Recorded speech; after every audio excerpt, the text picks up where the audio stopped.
آپ کو غصہ آنا چاہیے کہ آپ کی بیوی پورے دن بازار میں شاپنگ کرتی رہی اور شام کو گھر آئی. آپ کو غصہ آنا چاہیے کہ بے پردگی کے ساتھ وہ گھر سے نکلی تو کس کی اجازت لے کے گئی.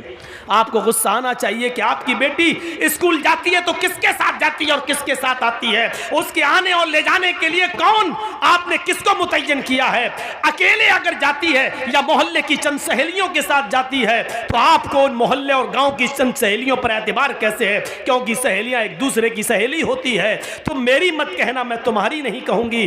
تم اپنے بوائے فرینڈ کے ساتھ جاؤ, ہم اپنے بوائے فرینڈ کے ساتھ جاتے ہیں اور گھر جب پہنچیں گے تو ہم لوگ ایک ساتھ ہو لیں گے, تم ہمیں فلاں جگہ پہ مل جانا. آپ نے اپنی بیٹی کو گاؤں کی چند لڑکیوں کے ساتھ اسکول جانے کی اجازت کیسے دے دی؟ اور دے دی تو آپ نے اس کا پیچھا کر کے کبھی دیکھا؟ کبھی آپ نے پوچھا کہ اسکول سے یہ لڑکی کتنے بجے گئی, ہمارے گھر پہ کب پہنچتی ہے؟ یہ حساب کتاب کون کرے گا؟ مسلمانوں, تم حساب کتاب کرنے والی قوم ہو. تم بچوں کے لیے اگر باپ ہو تو اپنے بچوں کا حساب لو, شوہر ہو تو اپنی بیوی کا حساب لو, اگر بھائی ہو تو اپنی بہن کا محاسبہ کرو. محاسبہ زندے کرتے ہیں, مردوں سے حساب نہیں لیا جاتا ہے. حساب زندوں سے طلب کیا جاتا ہے, مردوں سے نہیں.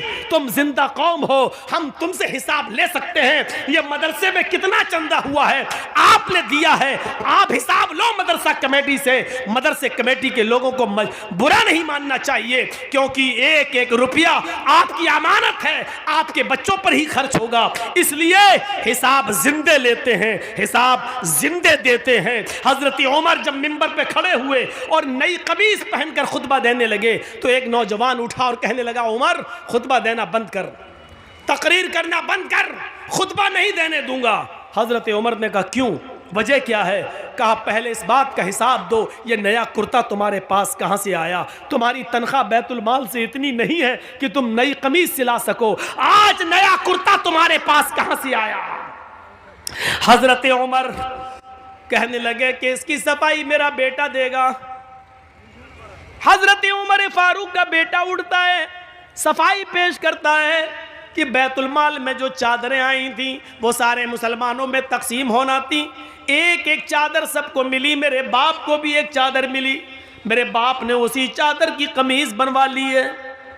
نوجوان کھڑا ہوتا اور کہتا, امیر المومنین ایک ایک چادر سب کو ملی تھی, مجھے بھی ملی تھی. میں درزی کے پاس گیا تھا, ٹیلر کے پاس گیا تھا, میں نے اپنا ماپ دیا, اس چادر میں میری قمیض نہیں بنی. تم تو ہم سے زیادہ لمبے ہو, ہم سے زیادہ چوڑے ہو, ہم سے زیادہ لمبے چوڑے ہو اور موٹے تندرست بھی ہو, پھر تمہاری ایک چادر میں قمیض کیسے بن گئی؟